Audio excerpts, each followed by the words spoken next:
ஹே ஆமி செல்லகுட்டீஸ், welcome to our channel. வாங்க நம்ம இமேஜினேஷன் வேர்ல்டுக்குள்ளே போகலாம். Just imagine. இன்றைக்கி நம்ம பார்க்க போகிறது ஜேகேவோட மை பிளைண்ட் ஹஸ்பண்ட் தான். வாங்க ஸ்டோரிக்குள்ளே போகலாம். போன பாட்டில் உங்களுக்கு என்னைக்குள்ள திருநாளா ரொம்ப வக்காலத்து வாங்க, இதெல்லாம் தாங்க முடியாமல் ஜேகேவை அப்படி எது என்ன நீ வர வர இவளுக்கு ரொம்ப சப்போர்ட் பண்ணுற, எதுக்கு நீ இவளுக்கு வக்காலத்து வாங்குற, என்ன உனக்கும் அவளுக்கும் அப்படின்ட்டு கொஞ்சம் ஒரு மாதிரி பேச, அவ்வளோதான் ஏற்கனவே உடஞ்சி போயிருக்கீங்க. மேலும் மேலும் பேச கோணி குறுகி நிற்கிறீங்க. ஜிமினுக்கும் இதுக்கு மேலே நம்ம இங்கே இருந்தால் அந்த பொண்ணை இன்னும் அசிங்கப்படுத்துவான் அப்படின்ட்டு ஜேகே அப்படியே ஒரு மாதிரி பார்த்துட்டு ஜிமினுக்கு தாங்கிக்கம்பில் அவன் கேட்ட கேள்வி. ஸோ கையை ஓங்கி அப்படியே செவத்தில் குத்திட்டு அதுக்கு மேலே அங்கே நிற்கவே இல்லை. ஜிமின் பாட்டுக்கா அப்படியே வெளியில் போயிடுறான்.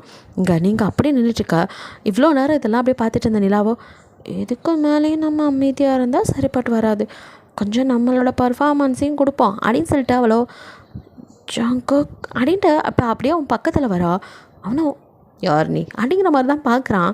அந்த பார்வையை அவளால் தாங்கிக்க முடியல. எங்கப்பா என்ன ஒரு மின்னல் அந்த பார்வையில் அப்படின்ட்டு அப்படியே பார்த்தவளோ, அது நான் தான் நிலா, நான் சொன்னல மாமா, அது நமக்கு கல்யாணம் ஆகிற அன்னைக்கு என்னை ஒரு ராஸ்கல் கடத்திட்டு போயிட்டான். எது அப்படின்னு அவன் புரியாத மாதிரி ஜேகே பார்க்க, எல்லாத்தையும் புரியுற மாதிரி சொல்கிறேன், உங்களுக்கு இப்படி மொட்டையோ சொன்னால் புரியாதான். நான் காலேஜ் படிக்கும் போதே என்ன ஒருத்தன் ரொம்ப டீப்பாக லவ் பண்ணிகிட்டு இருந்திருக்கான். எனக்கு எதுவும் அதை பற்றி தெரியாது, நான் அவனை லவ்லாம் பண்ணல, நான் தான் உங்களை நினச்சிக்கிட்டே வாழ்ந்துகிட்ருக்கேனே. நீங்கள் தான் மாமா என் மனசில் ஃபுல்லாக இருக்கீங்க, அதனால் உங்களை மனசில் வச்சுட்டு என்னால் எப்படி இன்னொருத்தனை காதலிக்க முடியும்? அதுதான் நான் அவனை ஏற்றுக்கலை. அது எனக்கு தெரியவும் தெரியாது, என்ன லவ் பண்ணது எதுவுமே தெரிஞ்சிருந்தாலும் நான் அக்செப்ட் பண்ணிக்க மாட்டேன். நமக்கு கல்யாணம்னு தெரிஞ்சதும் அவன் திடீர்னு என்ன கிட்னாப் பண்ணிட்டு போயிட்டான் மாமா. ஜிக்கே அப்படியே எது அப்படின்னு ஏதோ சினிமாவில் சொல்கிற மாதிரி சொல்லிகிட்டு இருக்காளேன்னு பார்க்க, நம்மளை போல இருக்கே, சரி இன்னும் ஹை பேத்தி சொல்லுவோம் அப்படின்ட்டு அவ்வளோ. என்ன அப்படி பார்க்குறீங்க, நான் சொல்கிறது உனக்கு புரியலையா ஜிக்கே? இங்கே பாரு, நான் உன்னை மட்டும் தான் லவ் பண்ணேன், அவன் காலேஜில் என்ன லவ் பண்ணியிருப்பான் போல். நமக்கு கல்யாணம்னு தெரிஞ்சதும் என்ன ஃபாலோ பண்ணிட்டு வந்திருக்கான் அந்த யோக்கிய பையன், அது எனக்கு தெரியல. நானும் நம்ம 2 பேத்துக்கு தானே கல்யாணம்னு சந்தோஷமாக இருந்தேன். கல்யாணத்தப்போ கரெக்டாக என்னை கடத்திட்டு போயிட்டான். அதுக்கப்புறம் என்னை கல்யாணம் பண்ணிக்க சொல்லி ஒரே டார்ச்சர் அப்படின்னு ஜேகே பார்க்க, நிஜமா ஒரே டார்ச்சர் பண்ணிகிட்டு இருந்தான். நான் தான் உயிரே போனாலும் சரி என் ஜங்குக்கு தவிர வேறு யாரையும் நான் கட்டிக்க மாட்டேன்னு சொல்லிட்டேன். அதனால் அவன் என்னை வச்சுட்டு இத்தனை நாள் ஒரே ரூமில் அடைச்சி வச்சுருந்தான். நானும் அங்கேருந்து எப்படியாவது தப்பிச்சு இங்கே வந்துடணும், உன்னோட கல்யாணம் பண்ணி சந்தோஷமாக கல்யாண வாழ்க்கையை வாழணும்னு பல கனவுகளோடு இருந்தேன். என்னை அவன் அடைச்சி வச்சிருந்தனால என்னால் தப்பிச்சே வர முடியல. இப்போ தான் கொஞ்ச நாளைக்கு முன்னாடி அவன் அசந்த நேரம் பார்த்து நைஸாக அவனுக்கே தெரியாமல் நான் அங்கேருந்து ஓடி வந்துட்டேன். வந்து இங்கே உன்னோட நான் சந்தோஷமாக கல்யாணம் பண்ணி குடும்பம் நடத்தலான்னு பார்த்தா என்னோட இடத்துல தோ நிற்கிறாளே இவன் உன் பொண்டாட்டியாக இருக்கா. கடைசியில் உனக்காக இத்தனை வருஷமாக காத்துக்கிட்டு இருந்தேன்னா நான் இப்படி யாரோ மாறி நிற்க வேண்டியதாக போச்சு அப்படின்ட்டு ஜங்கு, இன்னுமா என் மனசு உனக்கு புரியலை, நான் சொல்கிறது உனக்கு எதுவுமேவா புரியலை அப்படின்ட்டு அப்படியே கதறி அலற மாதிரி பர்ஃபார்மன்ஸை கொடுத்துட்ருக்கா. நீங்களும் அப்படியே வெத்து பார்வை அவங்க 2 பற்றி பார்த்துட்ருக்க. ஜங்குக்கோ அவள் சொன்னதெல்லாம் நம்பி அவளை அப்படியே நிலா அழாத அப்படின்னு சொல்லிட்டு அப்படியே ஹக் பண்ணிக்கிறான். அவ்வளோதான், மொத்தமாக உடஞ்சி போயிட்டீங்க. அப்படியே நீங்கள் அப்படியே நிர்மூலமாக ஒரு பார்வை பார்த்துட்ருக்க. ஜங்குக்கோ அதெல்லாம் கண்டுக்காமல் அவளை வந்துட்டு அழுகிறவளை அழாத அப்படின்னு சொல்லி ஹக் பண்ணி கன்வின்ஸ் பண்ணிட்டு இருக்கான். ஜங்குக்கோட கை அவளை அப்படியே கட்டி பிடிச்சிட்டு இருந்தாலும் மனசு ஃபுல்லாக உழைக்காலனா கொதிச்சுக்கிட்டு இருக்கு. அவனுக்கோ மொத்தமாக ஏமாந்து போன குற்ற உணர்ச்சி, துரோகம் பண்ணிட்டீங்க. அதெல்லாம் அவனால் ஏற்றுக்கவே முடியல. எப்படி நான் இவகிட்ட என்னால் நம்பவே முடியல. என்ன கல்யாணம் பண்ணிக்கணும்னு ஆசையோடு இருந்தவ இன்னொருத்தி, ஆனால் நான் இவ கழுத்தில் தாலி கட்டி குடும்பம் நடத்தியிருக்கேன். என்ன நினச்சா எனக்கே அருகருப்பாக இருக்கு. அது எப்படி என்ன விரும்பின நிலா யார் இன்னொருத்தி யாருன்னு என்னால் கண்டுபிடிக்காமல் போக முடிஞ்சு, என்ன அந்த அளவுக்கு ஏமாற்றிருக்கா இவளை அப்படின்னு அவளை அப்படியே அணைச்சிக்கிட்டு அந்த அக்னி பார்வையை உங்கள் பக்கம் வீசுகிறான்.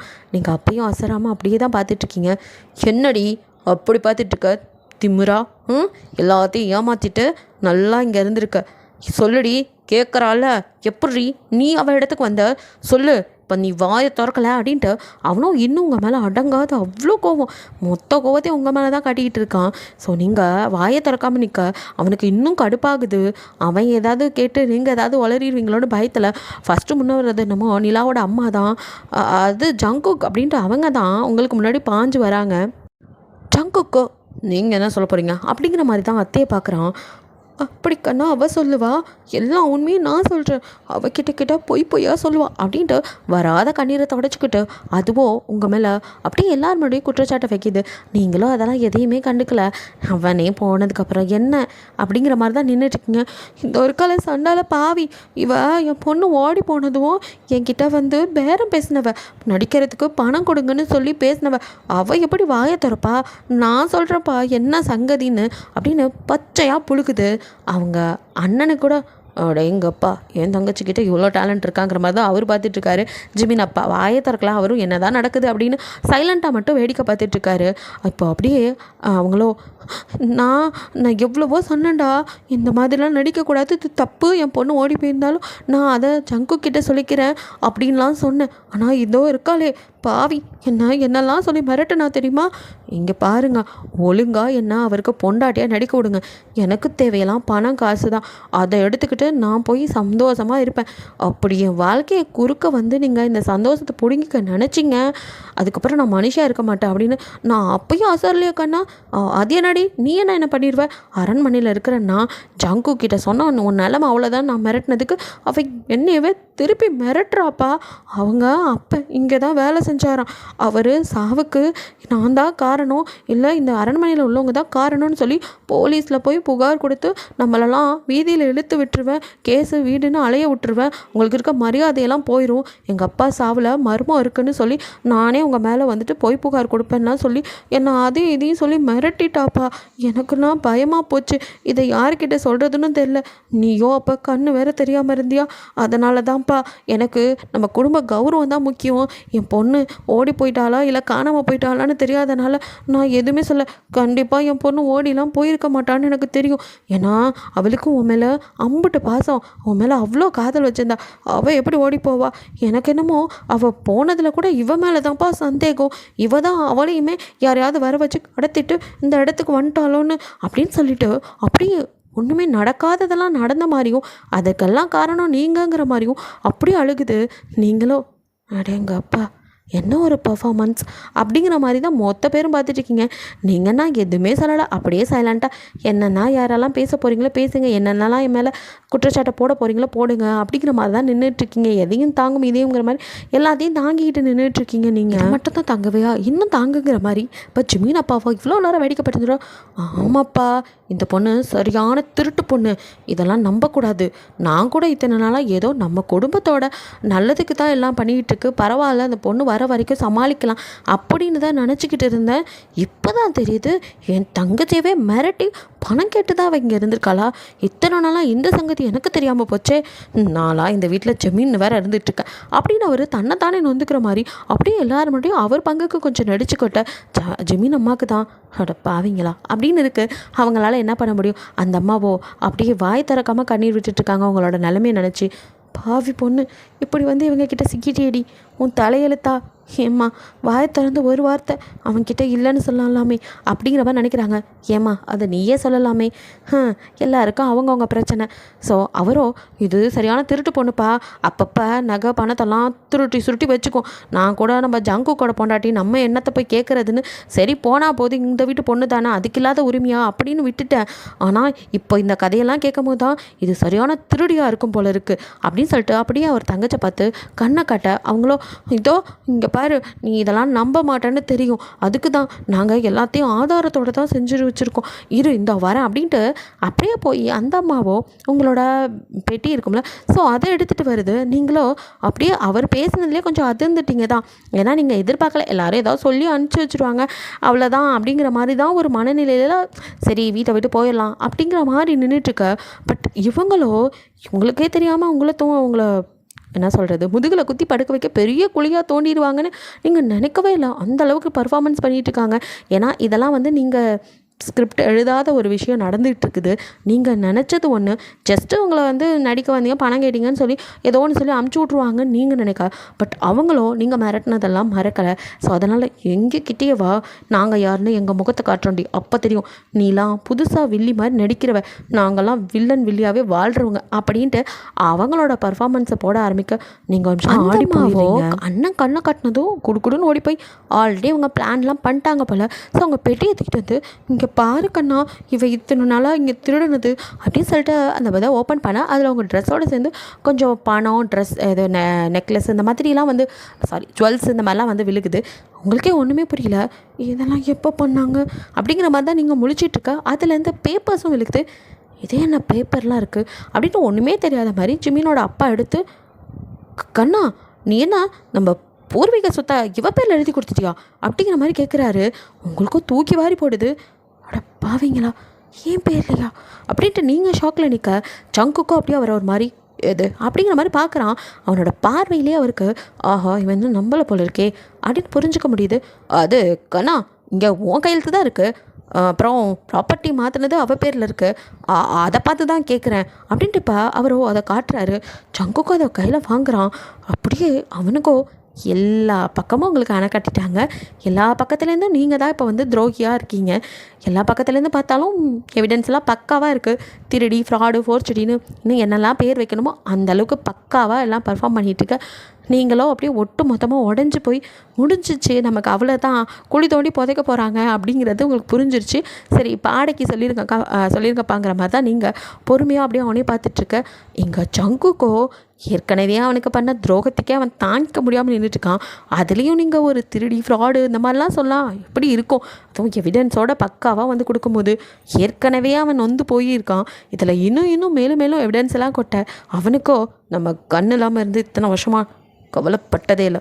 ஆனால் இந்த கொஞ்ச நாளில் இவளோட இருக்கும்போது சந்தோஷமாக இருந்தேன்னு நினச்சேன். ஆனால் இப்படி ஏமாற்றப்பட்டிருக்கேன்னு நினைக்கும் போது அப்படின்னு அவனுக்கே அவனை நினச்சி அவ்வளோ கோவம். அப்படி கண்ணு ரெண்டும் ரெட்டாக உங்களை செம்ம கொலவரியோட திரும்பி முறைச்சி பார்க்குறான்.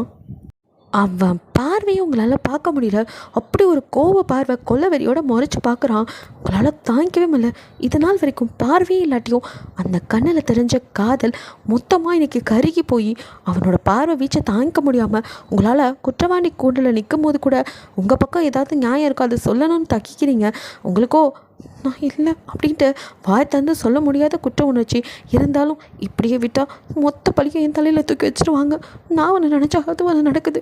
இல்லை இவர் என்னை இப்படி பார்க்குறத என்னால் தாங்கிக்க முடியல அப்படின்ட்டு நீங்கள் உங்கள் பக்கம் இருக்க நியாயத்தை சொல்லணுங்கிறதுக்காக பாவா பாவா அது வந்து நான் அப்படின்னு நீங்கள் சொல்லி முடிக்கல. பொலின்னு ஒரு அரை கன்னத்தில் விழுது. அடித்தது வேற யாரும் இல்லை, சங்குக்கு தான். பொலிர்னு விட்டு அறையில் பொறிக்கலங்க. அப்படியே நீங்கள் அப்படின்னு வாயத்திருக்கா, வாய மூடு அப்படின்னு கத்துறான். அந்த அரண்மனையும் அதர்ற அளவுக்கு இருக்கு அவனோட சவுண்டு. நீங்கள் பயந்து போய் அவனை பார்க்க, வாய மூடி, யாருக்கு பாவா? பாவா, இனி அந்த வார்த்தை உன் வாயிலேருந்து வரக்கூடாது. அந்த வார்த்தையை சொல்கிற தகுதியை நீ இழந்துட்ட. இனி மூச்சு காற்று கூட இங்கே படக்கூடாது.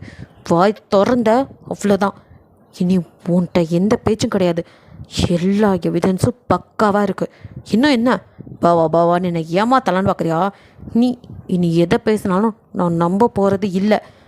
எல்லாத்தையும் செஞ்சவன் நீதான்னு நல்லாவே தெரியுது அப்படின்ட்டு அவன் பேச, அவ்வளோதான். இத்தனை நேரம் இருந்த உறுதியெல்லாம் உடஞ்சி போய் அப்படியே ஒரு மாதிரி ஆயிடுறீங்க. அவன் பேச கூனி குறுகி நிற்கிறீங்க. உங்களால் முடியல, கஷ்டமாக இருக்குது. அதான் அவன் சொன்னான், இந்த பாவாங்கிற வார்த்தை வாயில் வந்துடக்கூடாது. யாருக்கு பாவா? நான் உனக்கு பாவாவா? இனி அதை நீ சொல்லவே கூடாதுடி. அந்த தகுதியை எப்போயும் நீ இழந்துட்ட அப்படின்ட்டு அவன் ஆக்ரோஷமாக கத்திகிட்ருக்கான். அவன் இவ்வளோ தூரம் கோவப்பட்டு யாருமே பார்த்ததில்ல. ரொம்ப கோவப்படவும் எல்லாருமே பயந்து போய் பார்த்துட்டு தான் இருக்காங்க. அவன் சும்மா கோவப்பட்டாலே எல்லோரும் பயந்து நடுக்குவாங்க. இப்போவோ உச்சக்கட்ட ஆக்ரோஷத்தில் இருக்கான். ஸோ எல்லோரும் கப்சுப்புன்னு இருக்க. அவன் அப்படியே உங்களை முறைச்சி பார்க்க நீங்கள் பயத்தோடு நடுங்கிட்டு இருக்கீங்க.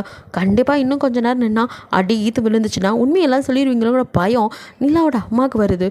அவங்களோ இதுக்கு மேலே இவங்க இருக்கக்கூடாது, இவளை சீக்கிரமே வெளியே அனுப்பிடணும் அப்படின்னு சொல்லிட்டு அப்படியே உங்களை முறைச்சிக்கிட்டே, என்ன கண்ணா அவகிட்ட போய் நீ அடித்து இதெல்லாம் பண்ணிக்கிட்டு இதெல்லாம் தேவையா? அவள் தான் ஃப்ராடு, அவளை பற்றி நமக்கு நல்லா தெரிஞ்சிருச்சுல. இதுக்கப்புறமா எதுக்கு நம்ம அவளை வீட்டிலலாம் வச்சுக்கிட்டு அவளை பேசாமல் நம்ம அமுச்சிருவோம். இங்கேருந்து துரத்தி விடுப்பா எங்கேயாச்சும் போகட்டும், இவெல்லாம் இனிமேல் நம்ம வீட்டிலே இருக்கக்கூடாது, துரத்திடு அப்படி இப்படின்னு அந்த அம்மாவோ எப்படியாச்சும் அவங்கள அந்த வீட்டிலேருந்து துரத்தி விட்டால் போதும், தன்னோட குட்டு வெளியில் வரக்கூடாதுன்னு அதுவோ படாத பாடுபட்டு அப்படியே அவன்கிட்ட வந்து பேசிகிட்டு இருக்க சங்குக்கோ ஒரு மாதிரி நக்கலா, எதை துரத்தி விடணுமா, எது இவளையா அப்படிங்க. அவங்களுக்கோ எதை என்னடா மறுபடியும் முதல்லேருந்து வர அப்படிங்கிற மாதிரி பார்க்குறாங்க. இவ என்ன ஆசையோடு இங்கே வந்தா, இங்கே எனக்கு பொண்டாட்டியாக இருந்து இந்த சொத்தெல்லாம் அனுபவிக்கணும், சொத்து சுகம் பணம் காசுன்னு ஆசைப்பட்டு சந்தோஷமாக இருக்க தானே வந்தா, அதை நம்ம எப்படி கெடுக்க முடியும், என்னப்பா சொல்கிற நீ அப்படின்னு அந்த அம்மாவோ அப்போ அனுப்ப மாட்டானா, இவ்வளோ ஒரு பக்கம் வச்சுக்குவானோ அப்படிங்கிற பயம் அவங்களுக்கு. ஸோ அந்த அம்மா அப்படியே முழிச்சிட்ருக்க, ஆமாம் அத்தை ஆசைப்பட்டு வந்தால இங்கே அப்படியே அதிகாரம் பண்ணிக்கிட்டு அப்படி இருக்கணும் அப்படின்ட்டு, அதனால் அவள் இங்கேருந்து எங்கேயும் போகக்கூடாது, என் கண் பார்வையில் இதே வீட்டில் இங்கே தான் இருக்கணும், ஆடம்பரமான வாழ்க்கையை வாழ தானே ஆசைப்பட்டு வந்தா, அதுக்குன்னு இந்த வாழ்க்கையை கொடுக்க போறியாக்கண்ணா அப்படின்னு அவங்க பயந்துட்டே கேட்க, ஆமாம் அத்தை ஆசைப்பட்டா கொடுக்கணும்ல, நம்ம ஜமீன் பரம்பரை, யார் நம்மக்கிட்ட எதை தேடி வந்தாலும் கொடுக்கறது தானே நம்ம வழக்கம், என்ன நல்லவங்களாக இருந்தால் அவங்க எதை ஆசைப்பட்டாலும் கொடுக்கலாம், இந்த மாதிரி துரோகிங்களுக்கு இவ ஆசைப்பட்ட ஆடம்பரமான வாழ்க்கை கிடைக்காது, இங்கே ஆடம்பரமாக வாழணும்னு ஆசைப்பட்டவ ஒரு வேலைக்காரியாக இதே வீட்டில் இருக்கணும் அப்படிங்கிறான். டக்குன்னு அவனை அப்படியே நிமிந்து பார்க்குறீங்க, மொத்த பேரும் அவனை தான் பார்த்துட்ருக்காங்க, அவனும் உங்களை எரிக்கிற மாதிரி பார்த்துட்ருக்கான். ஒரே நேரத்தில் அவங்கள மனசுலேருந்து தூக்கி எறிஞ்சவன் அப்படியே வார்த்தைங்கிற அம்பால அவங்கள அப்படியே குத்தி கிழிச்சிட்ருக்கான், அவனையே அறியாமல் அவங்கள காயப்படுத்திகிட்டு இருக்கான். உண்மை தெரியும் போது எவ்வளோ கஷ்டப்படுவானோ பைபிளை அது கஷ்டப்படுறேன்னு சொல்லிகிட்டு இருக்குது. என்ன அத்தை இப்படி பார்க்குறீங்க, நான் எப்படி இப்போ கூனி குறுகி கஷ்டப்பட்டுக்கிட்டு இருக்கணும், என் மனசு எப்படி வேதனைப்படுதோ வலியை அனுபவிக்குதோ அதே வலியை அவ்வளோ அனுபவிக்கணும்ல, என் வாழ்க்கைக்குள்ள தேவையில்லாமல் மூக்க நுழைச்சவ அவள் அதுக்கான பலனை அனுபவிக்காமல் அந்த வலியை அனுபவிக்காமல் அவளை அப்படியே விட்டுருன்னு நினச்சிங்களா, நெவர், இவ இனிமே என் கண் பார்வையில் தான் இருக்கணும், எங்கேயும் போகக்கூடாது, எனக்கு தெரியாமல் ஒரு அடி எடுத்து வச்சா அவ்வளோதான், இங்கே பார், அதுக்காக ஒன்றும் நீங்கள் அதிகாரம் பண்ணிக்கிட்டு அப்படியே இருக்கலாம்லாம் நினைக்காத, அந்த அதிகாரம்லாம் இந்த நிமிஷத்தோடு எல்லாம் போச்சு, இனி நீ இந்த வீட்டுக்கு ஒரு அடிமை வேலைக்காரி, எல்லா சர்வெண்ட்டும் எப்படி இருக்காங்களோ அதே மாதிரி தான் நீயும் ட்ரெஸ் பண்ணணும், அவங்களோட தான் தங்கணும், இனி என் ரூம் பக்கம் நீ வரவே கூடாது, எனக்கான எந்த வேலையும் நீ செய்யவே கூடாது, அதுக்கான தகுதியெல்லாம் நீ இழந்துட்ட, போ உள்ளே போடி அப்படின்னு கத்துறான். பட் நீங்கள் அதுக்கெல்லாம் அசரவும் இல்லை, அங்கேருந்து அசையவும் இல்லை, அப்படியே தான் நிற்கிறீங்க. உங்களுக்கு வேலைக்காரியாக இருக்கிறது மேட்ரு இல்லை, ஏன்னா வேலைக்காரியாக இல்லாமல் நீங்கள் அந்த வீட்டுக்காரியாக இருக்கும் போது கூட எல்லா வேலையும் செஞ்சுருக்கீங்க, எல்லா வேலையும் வாங்கியிருக்காங்க, அதெல்லாம் மேட்ரே கிடையாது. ஆனால் அவன் பேசின வார்த்தை, அவன் வாயிலேருந்து வந்த அந்த வேலைக்காரிங்கிற வார்த்தை, இதெல்லாம் அவனுக்கு நல்லது மட்டுமே செய்யணும்னு நினச்சி அவனை மட்டுமே உயிராக காதலிச்சு புருஷனாக ஏற்றுக்கிட்டு வாழ்ந்த வாழ்க்கையும் அதையெல்லாம் அவன் கொச்சப்படுத்தி பேசும்போது என்ன வலிக்கும் உங்களுக்கு. மனசு வலியோட வேதனை அதிகரிக்குது. ஏன்னா அவன் திட்டி வெளியில் அனுப்பிட்டா கூட கேவலப்பட்டு இந்த வீட்டை விட்டு போனான், இவன் கண் காணாத ஏதோ ஒரு இடத்துக்கு போய் எப்படியாவது வாழ்ந்துடலாம் அப்படிங்கிற மாதிரி தான் நினச்சிருப்பீங்க. இப்போ இவனே இந்த வீட்டை விட்டு போகக்கூடாது, இங்கே தான் இருக்கணும், அதுவும் வேலைக்காரியாக சம்பளம் கூட தேவையில்லை, இங்கேயே இருந்துருவீங்க. ஆனால் அதை அவனை பார்த்துக்கிட்டு எல்லாம் இருக்கணும்னு நினைக்கும் போதே வலிக்குது. அவனை பார்க்காம கூட அவங்களால இருந்துட முடியும், அவன் பக்கத்தில் வச்சுக்கிட்டு உரிமை கொண்டாட முடியாத ஒரு பொண்டாட்டியாக அவனால் எப்படி இருக்க முடியும் நினைக்கும் போதே வலிக்குது. இது மரண தண்டனை விட மோசமானதாக இருக்குது, இதுக்கு நான் செத்தே போயிருக்கலாம் அப்படின்லாம் தோணுது. அப்படியே நீங்கள் நின்றுட்டுருக்க, கண்ணிலேருந்து மட்டும் டியர்ஸ் வலிஞ்சிட்டே இருக்குது. அப்படியே தான் இருக்குது. ஜங்குக்கும் கண்ணெல்லாம் ரெட் ஆகி அவன் கண்லேயும் டியர்ஸ் வந்துக்கிட்டு தான் இருக்குது. ஆனால் பயங்கர கோபமாக முகத்தை வச்சுருக்கான். அப்படியே உங்கள் பக்கம் திரும்பி, என்ன இன்னும் நின்று என்னடி யோசனை பண்ணிகிட்ருக்க, இன்னும் என்னெல்லாம் சுருட்ட வேண்டியது இருக்குன்னு கணக்கு போட்டுட்ருக்கியா அப்படின்னு கேட்குறான். நீங்கள் டக்குன்னு அவனை பார்க்குறீங்க. என் கூட இருந்த நாட்களில் நான் திருட தான் வந்தேன்னு நினச்சிக்கிட்டு இருக்கீங்களா என்ன? அந்த நாட்களை நினச்சி பார்த்தாலே நான் யார் அப்படிங்கிறது உங்களுக்கு தெரிஞ்சிருக்கும் அப்படின்னு நினச்சி அவனை அப்படியே பார்த்துட்டுக்க. என்னாடி நின்றுக்கிட்டே இருக்கிறவ, நீ போய் மட்டும் இப்போ என்ன பண்ண போகிற, உனக்கு தான் எந்த வேலையும் கிடைக்க போகிறதில்ல, இங்கேயே நிற்காம உள்ளே போ, தம்பியை இன்னும் கோவப்படுத்தாத அப்படின்னு சொல்லிட்டு அப்படியே வந்துட்டு கோவப்படுற மாதிரி சிம்மி அம்மா வந்து நைஸாக அவங்கக்கிட்ட, இங்கே பாருமா, இதை தவிர உனக்கு வேறு வழி இல்லை, கொஞ்ச நாள் இங்கே தாக்கு பிடிச்சிருந்து ஜங்குக்கு எல்லா உண்மையும் ஒரு நாள் இல்லை ஒரு நாள் தெரிய வரும், அப்போது நீ அவனோட சேருவ அப்படின்னு அவங்க காதுக்குள்ளே கிசு கிசுன்னு அப்படியே உங்களை அங்கேருந்து நகர்த்திட்டு போனால் போதும், இந்த கும்பல்லேருந்து உங்களை காப்பாற்றணும்னு அவங்களால முடிஞ்சு எந்த முயற்சியாவது பண்ணலான்ட்டு உங்களை அங்கேருந்து அப்படியே நகர்த்த பார்க்குறாங்க. ஜிமின் அப்பா கூட என்னது இது, இவ யாரும் இந்த மாதிரி அதிகாரம்லாம் பண்ண மாட்டாளே, திடீர்னு என்ன இப்பெல்லாம் பண்ணுறாங்கிற மாதிரி தான் பார்த்துட்ருக்காரு.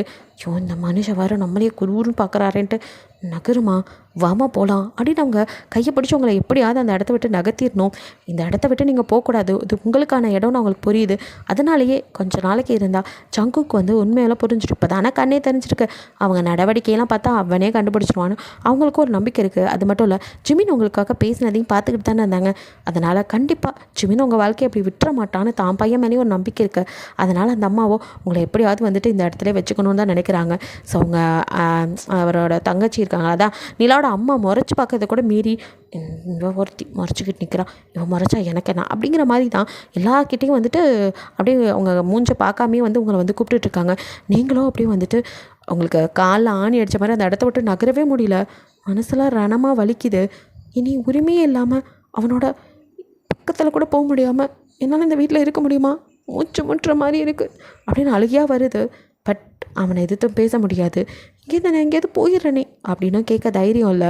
அந்தளவுக்கு அவன் பயங்கர கோவத்தில் இருக்கான். அவன்கிட்ட எதிர்த்து பேசவும் மனசு இல்லாமல் அந்த இடத்த விட்டு நகரவும் முடியாமல் அப்படியே அவங்க பிடிச்சி இழுக்க நீங்களும் மெதுவாக அந்த இடத்த விட்டு நகர ஒரு நிமிஷம் அப்படின்னு மறுபடியும் சங்கு கூப்பிட அப்படியே அவங்களும் ஐயோ மனசாக இது மாற்றிக்கிட்டானே அந்த பையன், வீட்டை விட்டு வெளியே அனுப்பிச்சிருவானோ அப்படின்னு உங்களை விட ஜிமின் அம்மா தான் கொஞ்சம் பதறாங்க. என்னப்பா அப்படிங்கிற மாதிரி திரும்ப அவனும் உங்களே தான் பார்த்துட்ருக்கான். நீங்கள் அப்படியே திரும்பி அவனை அப்படியே நிமிர்ந்து பார்க்க அந்த தாலி அதை கழட்டி வச்சுட்டு போ, அதுக்கும் உனக்கும் இனி எந்த சம்மந்தமும் இல்லை, அது உனக்கு சொந்தமானதும் இல்லை அப்படின்னு அவனுக்கே வார்த்தை வரல. அப்படியே தொண்டை அடைக்கிது. செஞ்ச துரோகத்தை நினைக்கும் போது அவனுக்கு அவங்க மேலே இந்த காதலை விட இந்த கோவம் தான் அதிகமாக இருக்குது. அதனாலேயே இந்த மாதிரிலாம் சொல்கிறான். உங்களுக்கும் அவ்வளோதான் சொல்லணும் உணர்வு. இவ்வளோ நேரம் பட்ட கஷ்டமெல்லாம் பத்தாதுன்னு இது வேறையாடா எக்ஸ்ட்ராவாக எடுத்துகிட்டு போன்னு கொடுக்குறான். உங்களால் தாங்கிக்கவே முடியல. தாலி தாலி ஒன்று தான் எனக்குன்னு எனக்கும் அவருக்குமான உணர்வு சொல்லிக்கிட்டே இருக்கிறது இந்த தாலி மட்டும்தான். மற்றவங்க எல்லாருக்கும் ஏதோ ஒரு சாதாரண கயிறாக தெரியலாம், ஆனால் எனக்கு அப்படி இல்லை. எனக்கும் அவருக்குமான பந்தம் இது அவருக்கு கட்டுன அந்த நிமிஷத்துலேருந்து அந்த மனுஷனையும் சேர்த்து என் மனசுக்குள்ளே சுமந்துக்கிட்டு இருக்கேன்.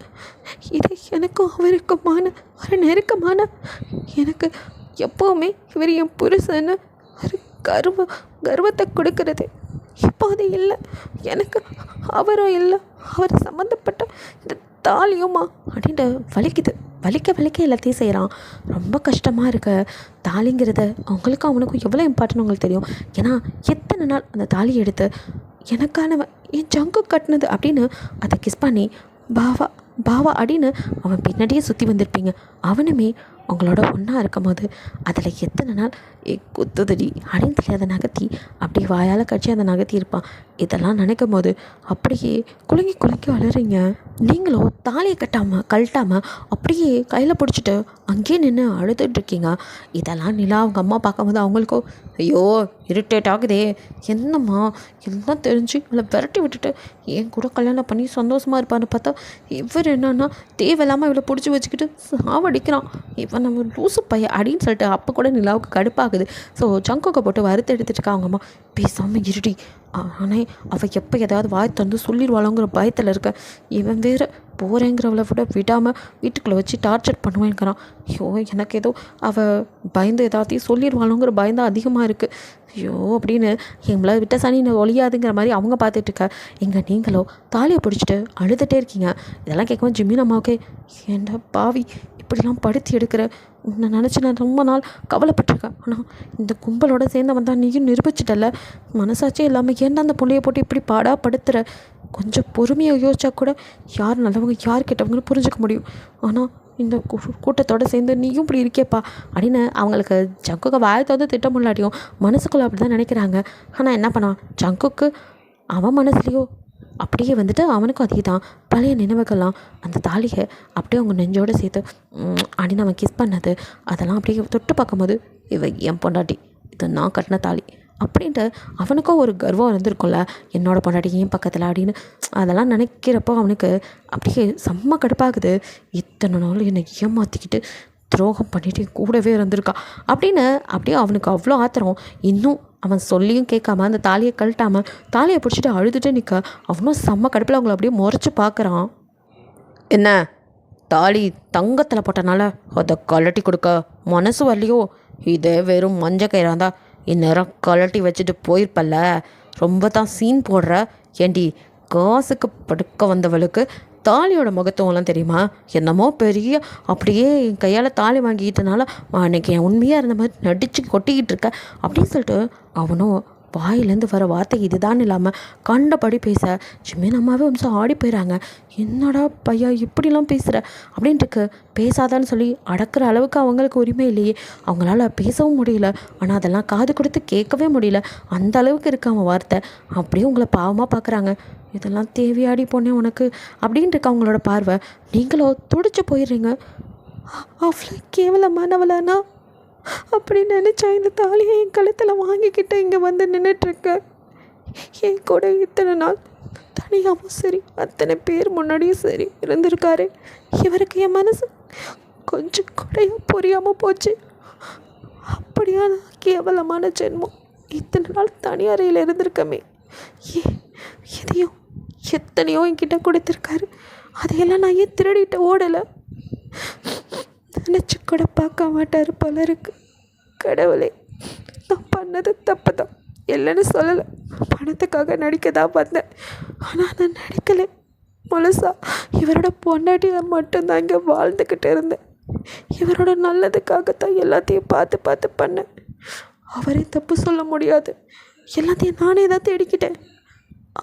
ஆனால் இவ்வளவு வார்த்தைகளை விட வேணாமே, இப்படி என்னை நோக்கடிக்க வேணாமே. நான் அவ்வளோ கேவலமான பொண்ணு இல்லைன்னு கூடயா தெரியல. பணத்துக்காக ஒருத்தி நடிக்க வந்தா ஏன் அவளுக்கு கஷ்டம்னு ஒன்று இருக்குன்னு தோணாதா? இப்படியெல்லாம் நினைக்கணும். என்னால் இந்த வார்த்தைகளெல்லாம் தாங்கிக்கவே முடியலையே. என்னை ஏன் கடவுளை இன்னும் உயிரோட வச்சுருக்க? ஏன்னா அப்படி கொண்டு இருக்கக்கூடாதா? எனக்கு சாரான்னு ஒரு தங்கச்சி மட்டும் இல்லைன்னா எல்லாரும் செத்துருப்பேன். அவளோட உயிருக்காக மட்டுமே என் உயிரையும் கையில் பிடிச்சிட்டு உட்காந்துட்ருக்கேன். அவளை இவங்க பிடிச்சி வச்சுருக்காங்க. என்னால் எங்கேயும் போகவும் முடியல. இந்த வார்த்தைகளை என்னால் தாங்கிக்கவே முடியலை அப்படின்னா அப்படியே அழுதுட்டேன். நீங்கள் அந்த தாலியை இதுக்கு மேலே வார்த்தைகளை கேட்க முடியாதுன்னு அப்படியே கண்ணை தொடச்சிக்கிட்டு அப்படியே தாலியை வந்துட்டு தலையோடு அப்படியே கழட்டுறீங்க. மனசே வரல, இருந்தாலும் வேறு வழி இல்லையே. கேட்டுட்டான். உரிமையானவன் கேட்கும் போது கொடுக்காம இருக்க முடியுமா என்ன? அப்படியே கலட்டுறீங்க. அப்படியே இப்போது ஜங்கு கையில் அப்படியே நீங்கள் அதை நீட்ட அவனும் வெடுக்குனதா அப்படியே பிடுங்கிக்கிறான். உங்களை தொடக்கூட அவனுக்கு பிடிக்கல, அந்த மாதிரி இருக்குது அவன் பிடுங்கினது. நீங்களோ அப்படியே பார்க்க அவனும் உங்ககிட்டேருந்து பிடுங்கி அப்படியே இப்போ நிலா பக்கம் திரும்புகிறான். அவ்வளோ செம ஹாப்பியாக மாமா அப்படின்னு பார்த்துட்ருக்கா. அவனும் அப்படியே அவள் கையில் அதை இந்தா அப்படின்னு சொல்லிட்டு கொடுக்குறான். இது உனக்கு சேர வேண்டியது அப்படின்னு. நீங்களும் அப்படியே அழுகியோட இதெல்லாம் பார்க்கணுன்னு எனக்கு இன்னும் தலையெழுத்து அப்படின்னு நின்றுட்டுருக்க. அவனும் அந்த தாலியை அவள் கையில் அப்படியே கொடுக்க அவ்வளோ ஹாப்பியாக அப்பாடா எங்கே இவகிட்ட சென்டிமெண்ட் சீனில் விழுந்து ஏதாவது ஆயிருமோன்னு பாய்ந்துட்டே இருந்தேன். நல்ல வேலை, கரெக்டாக தாலியை பிடிங்கிட்டான். அப்பா சே, இவ கட்டின தாலி சரி பரவாயில்ல, அது எப்படியா இருந்தாலும் இவனும் கட்டினது தானே. இப்போ நம்ம தான் எல்லாத்துக்கும் அதிபதி அப்படின்னு அப்படியே சந்தோஷமாக அந்த தாலியை கழுத்தில் போட்டுக்க போகிறா. கொஞ்சம் கூட வைக்கமே இல்லை. அவன் தாலி கட்டணும் அதெல்லாம் எதிர்பார்க்காம அவளே அதை கழுத்தில் போட்டுக்கிட்டு பொண்டாட்டி ஆகலான்னு நினைக்க டக்குன்னு ஜங்குக்கோ அவள் கையை பிடிக்க, என்னாச்சு ஜங்குக், நீங்களே கட்டி விட போகிறீங்களா அப்படின்னு ஒரு ஆர்வத்தோட அவ்வளோ அந்த தாலியை அவன் கையில் கொடுக்க, இல்லை அது வந்து இப்போ தான் ஒருத்தி பொண்டாட்டின்னு சொல்லி எதோ பண்ணிட்டா. நானே ஒரு குழப்பத்தில் இருக்கேன். ஒருத்தி பொண்டாட்டின்னு வந்து என் வாழ்க்கையை சிதைச்சிட்டா அப்படின்னு ஓரக்கண்ணால் உங்களே தான் பார்த்துட்டு சொல்கிறான். உங்களால் அழுக்கே அடக்க முடியாமல் பல்ல கடிச்சிட்டு பொறுத்துக்கிட்டு நிற்கிறீங்க. அதனால் நீயாச்சும் நான் சொல்கிறது கேட்குறியா? கொஞ்சம் பொறுமையாக இரு. இந்த தாலியை நானே உன் கழுத்தில் கட்டி விடுறேன். ஆனால் அதுக்கு இப்போ நேரம் இல்லை, அதுக்கான நேரம் வரும். அப்போ நானே கட்டுறேன், அது வரைக்கும் மட்டும் கொஞ்சம் பொறுமையாக இரு அப்படின்ட்டு அவனை வந்து ரொம்ப தன்மையாக கேட்குறான். இதெல்லாம் கேட்க கேட்க அவங்களால முடியல, ரொம்ப கஷ்டமாக இருக்குது. தான் உங்கள் புருஷன் இன்னொருத்தருக்கு தாலி கட்டுறேன்னு சொல்கிறது எந்த பொண்டாட்டியால் ஏற்றுக்க முடியும்? அதுவும் கெட்டவளாக இருந்தால் கூட பரவாயில்ல, ரொம்பவும் நல்லவங்க, நம்மளால் எப்படி தான் தாங்கிக்க முடியும்? ஸோ ரொம்ப வலியும் வேதனையோட அப்படியே எல்லாருக்கும் செம்ம கடுப்பாகுது. இவன் ஒருத்தவன் ஏண்டா தாலியை தான் கொடுத்துட்டாலே அதை என் கழுத்தில் போடுறதுக்கு என்னவா, 4 நட்சத்திரம் பார்த்து மறுபடியும் நீ கட்டுறேன்னு சொல்லு, அதுக்குள்ளே நான் மூடு மாதிரி எங்கேயா ஓடி போயிட்டேன், என்னடா பண்ணுறது அப்படின்னு தாமேலேயே தனக்கு நம்பிக்கை இல்லை. இல்லை இனிமேலாம் இங்கேயும் ஓடவே கூடாது, இவன்கிட்ட இவ்வளோ சொத்து இருக்கும்போது நம்ம ஏன் ஓடணும்? இப்போ இல்லாட்டி என்ன, எப்போவாது இது நமக்கு தானே வரப்போகுது, நமக்கு தான் எல்லாம். நிலா கொஞ்சம் பொறுமையாக ரெடி அப்படின்னு தன்னை சமாதானப்படுத்திக்கிட்டு முகத்தில் அதை காட்டிக்காமல் அப்படியே சிரித்த மாதிரி, பரவாயில்ல ஜங்குக், இதனால் என்ன இருக்குது, என்னைக்காக இருந்தாலும் நீங்கள் தான் என் புருஷன், இதை கட்டினா மட்டும்தான் என் புருஷனா என்ன, கட்டலாட்டியும் நீங்கள் தான் என் புருஷன் அப்படி நினச்சி தானே மனசில் இத்தனை நாள் நான் வாழ்ந்துகிட்டு இருக்கேன். இப்போ என்ன உங்களுக்கு குழப்பம்? சரி, உங்களுக்கு எப்போ அதெல்லாம் தீர்ந்து உங்களுக்கு எப்போ கழுத்தில் அதை கட்டணும்னு தோணுதோ அப்போ கட்டுங்க. உங்களை என்னை விட யார் புரிஞ்சு வச்சுக்க போகிறா சொல்லுங்கள்? உங்களை நான் நல்லா புரிஞ்சு வச்சுருக்கேன். உங்கள் மனசு மாறி நீங்கள் என் கழுத்தில் தாலி கட்டுற வரைக்கும் நான் பொறுமையாக இருப்பேன். எனக்கு ஒன்றும் அவசரம் இல்லை, இங்கே தானே இருக்க போகிறேன், நான் எல்லாத்தையும் பொறுமையாகவே வாங்கிக்கிறேன், அதனால் ஒன்றும் பிரச்சனை இல்லை. நீங்கள் வருத்தப்பட வேணாம், நீங்கள் கட்டுற நாளுக்காக காத்துக்கிட்டு இருக்க, சீக்கிரமே தாலி கட்டிடுங்க அப்படின்ட்டு அவ்வளோ ரொம்ப நல்லவ மாதிரி அப்படியே நடிச்சு கொட்ட அப்படியே ஜங்குக்கோ அப்படின்ட்டு முடிஞ்ச அளவுக்கு சிரிக்க முயற்சி பண்ணுறான். பட் அவனாலேயும் சிரிக்க முடியல, வருத்தமாக இருக்க. அப்படியே அவன் முகத்தை திருப்பினான். இந்த பக்கம் நீங்கள் தலை குனிஞ்சு அழுதுட்டு இருக்க தான் பார்க்குறான். அவனால் நீங்கள் அழுறதை பார்க்கவும் முடியல, கஷ்டமாக இருக்குது. அதே சமயம் உங்ககிட்ட நல்லபடியாக நடந்துக்கவும் இல்லை, துரோகம் பண்ணியிருக்கீங்களே, கண்ணுக்கு முன்னாடியும் அதுதான் ஞாபகம் வருது. வீட்டில் நாங்கள் முக்கியமான விஷயம் பேசிகிட்டு இருக்கும்போது வேலைக்காரங்களுக்கு இங்கே என்ன வேலை, அவங்கவுங்க வேலையை போய் பார்க்க வேண்டியதானே, இங்கே நின்றுட்டு நாம் பேசுகிறத வேடிக்கை பார்த்துட்டு இருக்காங்க அப்படின்னு குறிப்பாக உங்களை தான் சொல்கிறான். ஏன்னா எப்போ அவன் கத்த ஆரம்பித்தானோ அப்போவே அங்கே உள்ள மெய்டெல்லாம் கிளம்பி போயிருப்பாங்க. ஸோ அங்கே யாருமே இல்லை, நின்றுட்டு இருக்கிறது நீங்கள் மட்டும்தான். ஸோ சார் உங்களை தான் சொல்கிறாரு, உங்களுக்கு நல்லாவே புரியுது. வேலைக்காரி வேலைக்காரி அப்படின்ட்டு அந்த இடத்துல நிற்க முடியாமல் அப்படியே குடுன்னு அழுதுகிட்டே ஓடுறீங்க. அப்படியே நீங்கள் ஓடுறது அப்படியே பார்க்குறான். அவனாலையும் தாங்கிக்க முடியல, அதுக்கு மேலே அவனும் அந்த இடத்துல இல்லை. ஸோ அப்படியே படியில் டக்குன்னு தாவி அவனோட ரூம்குள்ளே போயிடுறான். போகிற அவனையே நிலாவோ அப்படியே சைட் அடித்து பார்த்துருக்கா. சும்மா சொல்லக்கூடாது, எவ்வளோ ஹேண்ட்ஸம், டேங்கப்பா, எனக்கு தான் இந்த வீடு, சத்து, இந்த ஜங்குக், அப்பா நிலா நீ கொடுத்து வச்சபடி அப்படின்னு அப்படியே அவனையே பார்த்துட்டு நிற்கிறா. வாயில் வாட்டர் ஃபால்ஸ் வர பார்த்துட்டு நின்னவ பின்னந்தலையில் போட்டின்னு ஒரு அடி விழுக அப்படின்ட்டு திரும்பினவளோ உங்கள் அம்மாவை, நீயாம்மா எதுக்கு அடித்த அப்படிங்க. இங்கே ரெண்டு வாய் பொழுது பார்த்துக்கிட்டு இருக்கிறதுக்கா இவ்வளோ கஷ்டப்பட்டு நானும் இதையும் பண்ணி உன் கூட அவனை சேர்த்து வச்சேன். அப்புறம் வேறு என்ன பண்ண சொல்கிற, அவர் ரூமுக்கு போயிட்டாரு, அப்புறம் நான் இங்கே நிற்காம வேறு என்ன பண்ணுறது அப்படிங்கிற மாதிரி அவள் கேட்க, நல்லா கேட்டேன், உனக்கு கொஞ்சம் கூட எதுவுமே கிடையாதுடி, சுத்தம் வேஸ்ட்டு, உன்னை போய் பெத்தம் பாரு, கருங்கல் மாதிரி உன்னை பெற்றதுக்கு வேறு ஏதாவது பெற்றிருக்கலாம் அப்படின்ட்டு அவங்க கத்தம்மா. எதுக்குமா இப்போ தேவையில்லாமல் கத்திட்டு இருக்க, எதுக்கு இப்போ நீங்கள் என்ன பண்ணணும்னு சொல்ல வர? உன்னை அவன் கூட சேர்ந்து வச்சது இப்படி நின்று உன்னை வாய் பார்க்கறதுக்கு இல்லை, வேறு என்ன பண்ண சொல்கிற? அவன் ரூமுக்கு போயிட்டான்ல, அதான் போயிட்டாரு, பின்னாடி போய் அன்பா அனுசரணையா அவனுக்கு என்ன ஏது அப்படின்னு கேட்டு அவன் கூடவே ஒட்டி என்ன சொல்கிற? நானா? பின்ன நானா? நீ தாண்டி. என்ன அவன்கிட்ட அப்படியே வந்து பேசிட்டு போனதும் நீ கற்பனை கோட்டையிலே மிதந்துக்கிட்டு இருக்கியோ? இங்கே பாருடி, என்ன தான் அவன் மனசில் நீ தான் இருக்க அப்படி இப்படின்னு இங்கே பேசிட்டு போனாலும் அதெல்லாம் உண்மை கிடையாது. அதெல்லாம் அவளை வெறுப்பேற்றத்துக்கு அவன் பேசுனது, அது அவளுக்கே நல்லா தெரியும். அவளுக்கு நீயே இடம் கொடுத்துறாத. என்னம்மா சொல்கிற? இவ்வளோ தூரம் அவர் பேசிட்டாரு, அவள் துரோகம் பண்ணான்னு தெரிஞ்சதுக்கப்புறம் அவள் திருடி ஃப்ராடுன்னு தெரிஞ்சும் அவர் என்னத்தை அவகிட்ட போகிறாரு? அதுக்கெல்லாம் சொல்ல முடியாது, ஏன்னா இன்னும் அவன் மனசில் அவள் தான் ஒட்டிக்கிட்டு இருக்கா. என்னம்மா, என்ன நொன்னம்மா, தான் சொல்கிறேனே, அப்படி அவ்வளோ சீக்கிரம்லாம் காதலெலாம் யாராலையும் மாற்றிக்க முடியாது. அப்போ நான் மாற்றிக்கிட்டேன். உனக்கு காதலுங்கிறது செருப்பு மாதிரி தேவைப்படுற இடத்துல போட்டுக்கிட்டு வேணாங்கிறப்ப கழட்டி விட்டுருவேன். ஆனால் அந்த பிள்ளைக்கோ இல்லை ஜங்குக்கோ அப்படி கிடையாது. அவங்களுக்கு காதங்கிறது இதயம் மாதிரி, அது இருக்கிற வரைக்கும் தான் அவங்க உயிரே வாழ்வாங்க.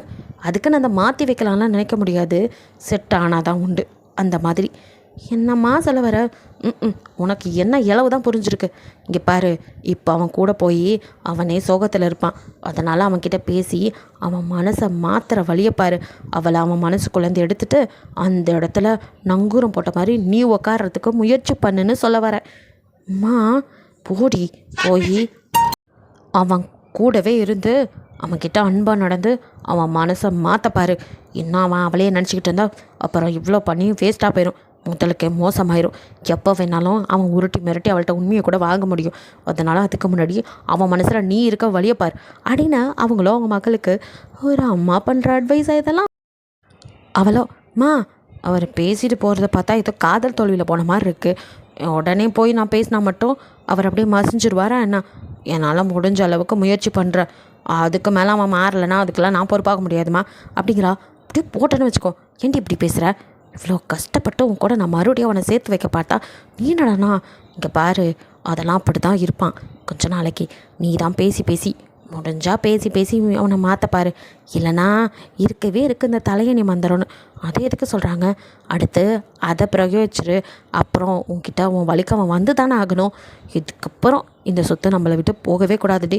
இதுக்கப்புறம் நம்ம எந்த அளவுக்கு முயற்சி பண்ணி நல்லா பண்ணுறோமோ அதுக்கேற்ற மாதிரி தான் பலன் கிடைக்கும். இதுக்கு மேலேயும் அடுத்தவங்களை நம்பக்கூடாது, புரிஞ்சுக்கோ அப்படிங்கிற மாதிரி அவங்க சொல்ல. அதெல்லாம் சரி, இப்போ இடையில என்னமோ சொன்னீங்க, அது என்னம்மா தலையணை மந்திரம் அப்படின்ட்டு அவ்வளோ ஒன்றும் புரியாமல் கேட்க அவங்க அம்மாவை மக்கு மக்கு அப்படின்னு மண்டையாக கூட்ட. அம்மா இதுக்கு சும்மா அடிக்கிற என்னன்னு கேட்டால் அதுக்கு பதில் சொல்லுமா? ஆமாம், நான் அம்மாடி கண்ட கருமத்தையும் ஏன் கிட்ட கேட்டா நான் எப்படி சொல்ல முடியும்? இதெல்லாம் ஒரு அம்மாவா என்னால் சொல்ல முடியாது. ஆஹாஹாஹா, ஊர்லேயே இல்லாத அம்மா அப்படியே எல்லாம் நல்லதாக தான் சொல்லி தரீங்க.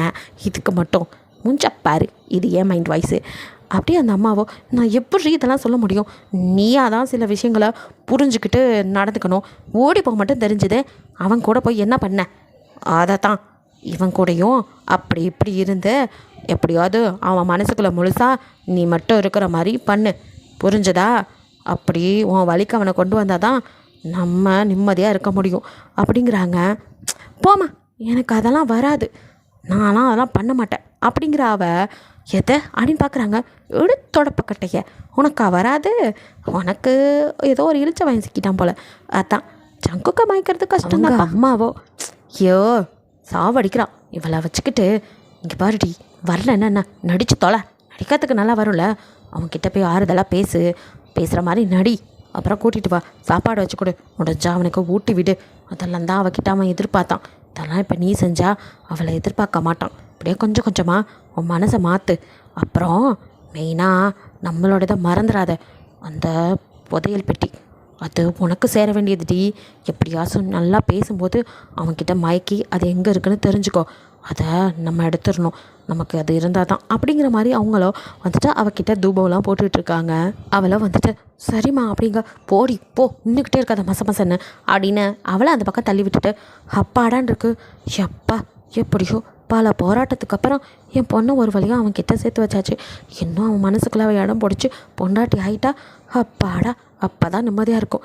என்ன தான் பண்ணி நிலாவை அவனோட சேர்த்து வச்சாலும் இந்த ஹீரா உதவியை ஒழிக்க முடியலையே. இந்த சனியை இன்னும் வீட்டுக்குள்ளேயே இருக்கே. பார்ப்போம் எத்தனை நாளைக்கு இப்படி இருக்க முடியும். ஒரு நாளைக்கு போட்டு தள்ளிட வேண்டியதுதான் அப்படின்னு அவங்கள எப்படா போட்டு தள்ளுறதுன்னு யோசிச்சுக்கிட்டு இதுக்கு கொஞ்சம் இப்போ நிம்மதியாக இருக்குது, மகா வாழ்க்கை செட்டில் ஆகிடுச்சேன்னு ஹாப்பியாக அப்படியே ரூம்குள்ளே வந்து கொஞ்சம் அதிர்ச்சி ஆகுது. பிகாஸ் அங்கே ஜிமினோட அப்பா வாமா என்ன பொண்ணோட வாழ்க்கை செட்டில் ஆயிடுச்சுன்னு ரொம்ப சந்தோஷமாக இருக்கப்போல அப்படின்னு ஒரு மாதிரியாக கேட்குறாரு. ஆமாண்ணா, பின்ன என் பொண்ணுக்காக தான் இவ்வளோ கஷ்டப்பட்டேன். ஏதோ பொழைக்க தெரியாத புள்ள அங்கேயும் இங்கேயும் போயிட்டா கஷ்டப்படுவாளோன்னு எவ்வளோ கஷ்டப்பட்டேன். அப்பா அவள் இடத்துல அவளை கொண்டு வந்து வைக்கிறதுக்குள்ளே ஒரு வழியா எப்படியோ இப்போ நல்லது நடந்துருச்சு. ஆமாண்ணே, நீ உன் பேரில் தானே அந்த சொத்தெல்லாம் எழுதி வாங்கின பத்திரம் இருந்தது, அது எப்படி அவள் பேரில் மாறிச்சு? அதுவா, நான் உன் அண்ணம்மா, எனக்கு எப்படி நீ இப்போ எப்படி எல்லா பள்ளியும் தூக்கி அவன் மேலே போட்ட அதே மாதிரி தான் நாளை பெண்ணை என்ன மாட்டி விட்டா. அதுக்கு தான் எதுக்கும் இருக்கட்டும்னு ஒரு போலி பத்திரத்தை அவள் பேரில் ரெடி பண்ணி வச்சேன்.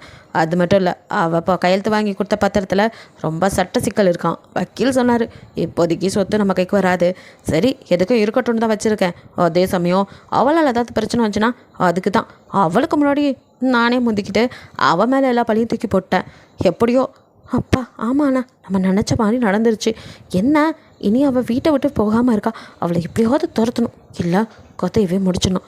ஆமாம்மா, அவளை ஏதோ பண்ணிட்டு போ, எனக்கு இந்த சொத்து நல்லபடியாக திரும்ப நம்ம கைக்கு வந்து சேரணும் அப்படின்ட்டு அவரும் அப்படியே 2 பேரும் கூட்டு களவாணித்தனமாக பேசிகிட்டு இருக்க, அடேங்கப்பா பலே பலே என்ன ஒரு பிளான் அப்படின்னு கைத்தட்டுற சத்தம் கேட்குது. 2 பேரும் ஷாக்காக திரும்பி பார்க்குறாங்க. இதோட இந்த பார்ட் முடியுது. நெக்ஸ்ட் பார்ட்டில் நாங்கள் பார்க்கலாம். பிடிச்சிருந்தால் லைக் பண்ணுங்கள், ஷேர் பண்ணுங்கள், மறக்காமல் சப்ஸ்கிரைப் பண்ணுங்கள். அப்படியே கொஞ்சம் கமெண்ட்டில் யார் வந்திருப்பான்னு சொல்லிடுங்க. பாய், தேங்க்யூ ஃபார் வாட்சிங்.